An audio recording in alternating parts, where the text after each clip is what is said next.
जब हमारे देश में 1935 में गवर्नमेंट ऑफ इंडिया एक्ट आया तो उसमें बाकायदे अनुसूचित जाति के जातियों का डिफिनेशन किया गया है। तभी से हमको राजनैतिक आरक्षण मिला है। और जब 1936 में एडवर्ड किंगएट ने ब्रिटेन के पार्लियामेंट में एक आर्डर लाया और वो आर्डर 20 अप्रैल 1936 को लाया था कि आखिर में अनुसूचित जाति हैं कौन, इनका लिस्टिंग किया जाए। तो एक अनुसूची बनी और उस अनुसूची में जिन जिन जातियों को डाला गया उन्हीं को अनुसूचित जाति कहा गया है। और हमको आरक्षण 1936 में मिला और बाबा साहब डॉक्टर अम्बेडकर ने उसे संविधान में 25 मई 1947 को सेटल कर दिया। जब बाबा साहब डॉक्टर बी.आर. अम्बेडकर संविधान के ड्राफ्टिंग कमेटी के चेयरमैन थे तो एक सलाहकार समिति थी, advisory committee of minority affairs नाम का एक कमेटी थी और उसमें एक अलग से उसकी कमेटी बनी थी। उसमें 20 लोग थे। उसमें ये चर्चा हो रहा था कि अनुसूचित जाति के लोगों को आरक्षण दिया जाए कि न दिया जाए। तो ये हुआ कि नहीं दिया जाए। उस समय अभी अनुसूचित जाति के आरक्षण पे बात नहीं हो रही थी, बल्कि जितने भी देश में माइनॉरिटी लोग हैं उनको आरक्षण दिया जाएगा। आरक्षण माइनॉरिटी के हिसाब से तय कर रही थी संविधान सभा ने। तो इसी पे चर्चा हो रहा था कि अनुसूचित जाति को आरक्षण दिया जाए कि न दिया जाए। साथियों, जो एडवाइजरी कमेटी था, advisory committee of minority affairs, उसका जो उप कमेटी थी, तो उसमें लोग ये तय किए कि जो अनुसूचित जाति है ये अल्पसंख्यक है कि नहीं। तो बाबा साहब डॉक्टर बी.आर. अम्बेडकर ने संविधान में हमें एससी के नाम पे आरक्षण दिया है और ये एससी का प्रतिनिधित्व कर रहे थे गोलमेज सम्मेलन लंदन में। और वहाँ पे कहे कि अनुसूचित जाति हिंदू नहीं है बल्कि ये भी अल्पसंख्यक ही है। तो अल्पसंख्यक पे बातचीत चल रही थी कि अल्पसंख्यक लोगों को आरक्षण दिया जाएगा। तो इस पे अनुसूचित जाति के लोगों को आरक्षण दिया जाए कि न दिया जाए, इस पे चर्चा हो रहा था और वोटिंग पड़ा। तो एक आदमी केवल हमारे विरोध में था, अनुसूचित जाति के विरोध में था। किसी ने आरक्षण का विरोध नहीं किया।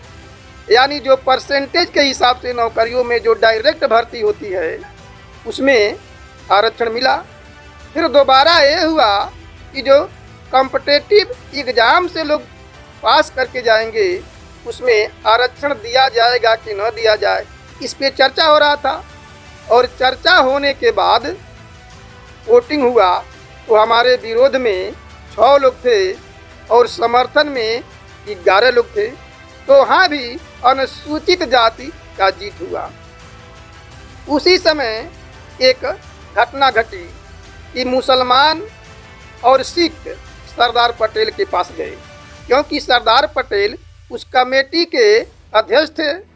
मुसलमान और सिखों ने कहा कि हमें आरक्षण नहीं चाहिए, हम अपना आरक्षण छोड़ रहे हैं, हमें अपना विकास स्वयं कर लेंगे।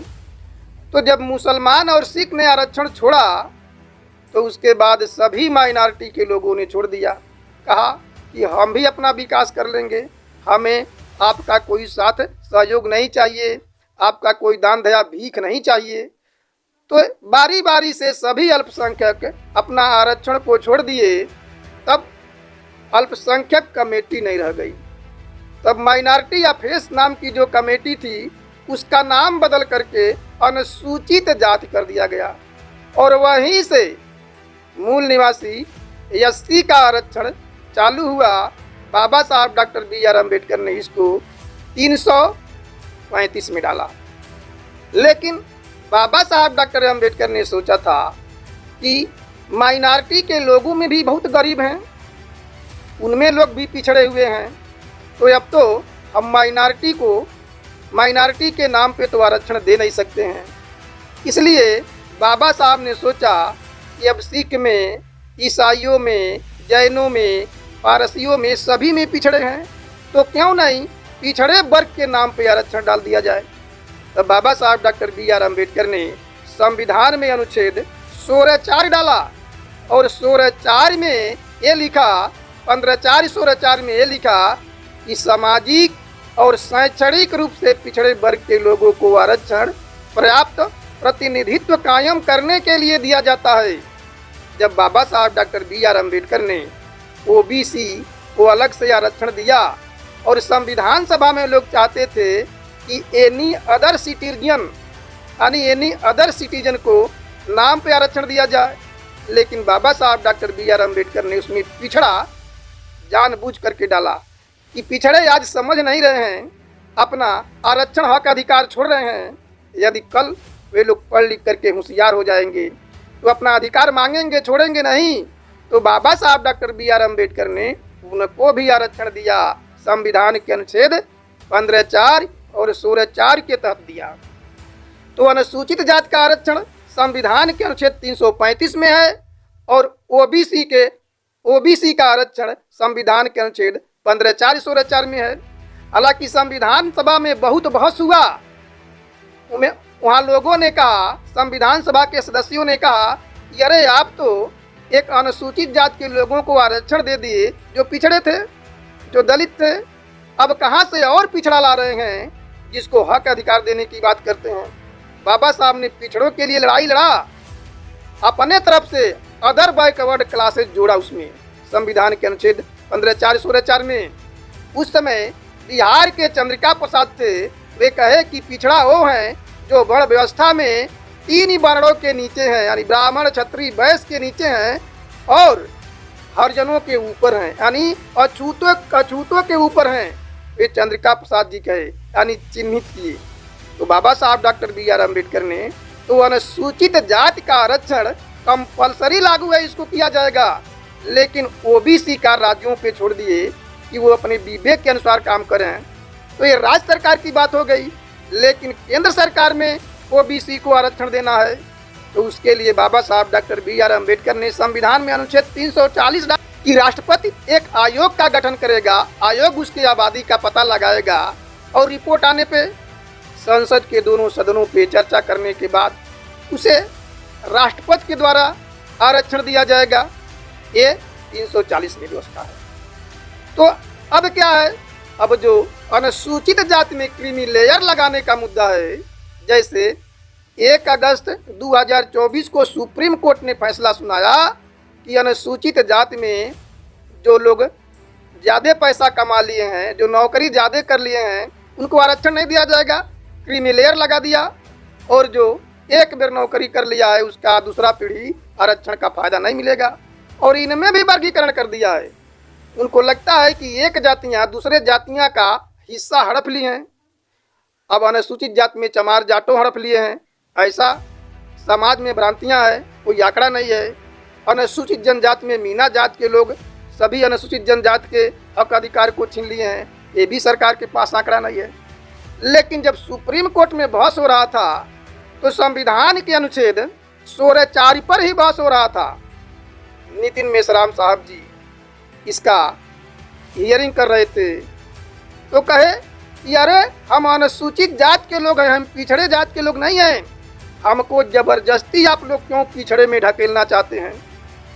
हमको तो आरक्षण संविधान के अनुच्छेद 335 में ऑलरेडी मिला हुआ है और उसमें ये भी व्यवस्था है कि पदोन्नत भी किया जाए, वर्गीकरण का कोई सवाल नहीं है। और आप लोग जो है कि हमको संविधान के अनुच्छेद 16(4) में डाल करके फैसला सुना रहे हैं, हमको पिछड़ा बना रहे हैं, जबकि हम लोग अनुसूचित जाति के हैं। तो जज ने कहा तो अब तक जो फैसला सुनाया गया है, हमने जो सिस्टम सदियों से बनाया है, क्या वो सब खराब है, फेल है। तो मेश्राम साहब जी ने कहा कि हाँ वो सब फेल है, अब दोबारा आपको लिखना पड़ेगा, ये सच्चाई जान लीजिए। हमको आरक्षण जो है संविधान के अनुच्छेद 335 में मिला हुआ है। साथियों, सोचने वाली बात है कि सुप्रीम कोर्ट के जज को भी नहीं मालूम है कि संविधान के अनुच्छेद 335 में अनुसूचित जाति का आरक्षण मिला है, या तो मालूम ही होगा लेकिन साजिश के तहत ये लोग जो है कि पिछड़े जात में अनुसूचित जात को घुसड़ दे रहे हैं। अगर अनुसूचित जात के लोग 335 में आरक्षण लेते हैं तो संविधान के अनुच्छेद 15(4)(4) में जो ओबीसी को आरक्षण दिया गया है वो तो 22.5% और बढ़ जाएगा। हमको अनुसूचित जात को संविधान के अनुच्छेद 315 मिला है और हमको भी 22.5% उसमें ढकेल दिया है। यदि ओबीसी के लोग इस बात को समझते हैं, आंदोलन करते हैं, तो यदि फैसला सुनाया जाता है संविधान के अनुसार तो 22.5% ओबीसी का आरक्षण तत्काल बढ़ जाएगा, यानी 27% से 49.5% हो जाएगा। इस पे ओबीसी के लोगों को सोचना होगा, समझना होगा कि अनुसूचित जात का आरक्षण तो अलग है और हमारा अलग है, तो आज तक आप क्यों हमारे हिस्से में से अनुसूचित जात को दे रहे हैं? उनका तो हिस्सा अलग है। यदि आप लोग ऐसा करते हैं ओबीसी के लोग तो तत्काल आपको 49.5% भागीदारी मिल जाएगा। इसको तो पब्लिक के सामने लाना चाहिए, इसको पूरा जागृति करके अपने समाज में गेटअप करना चाहिए।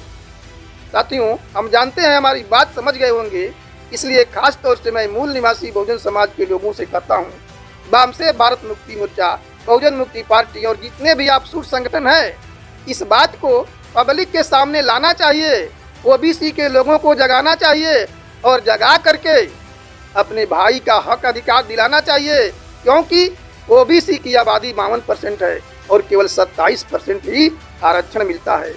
अगर इस मुद्दे को लेकर के राष्ट्रव्यापी आंदोलन किया जाए तो ओबीसी का 52% नहीं तो 49.5% हिस्सेदारी मिल सकती है और हमारे SC/ST के आरक्षण को तो सुप्रीम कोर्ट चाहे सरकार छू ही नहीं सकती है।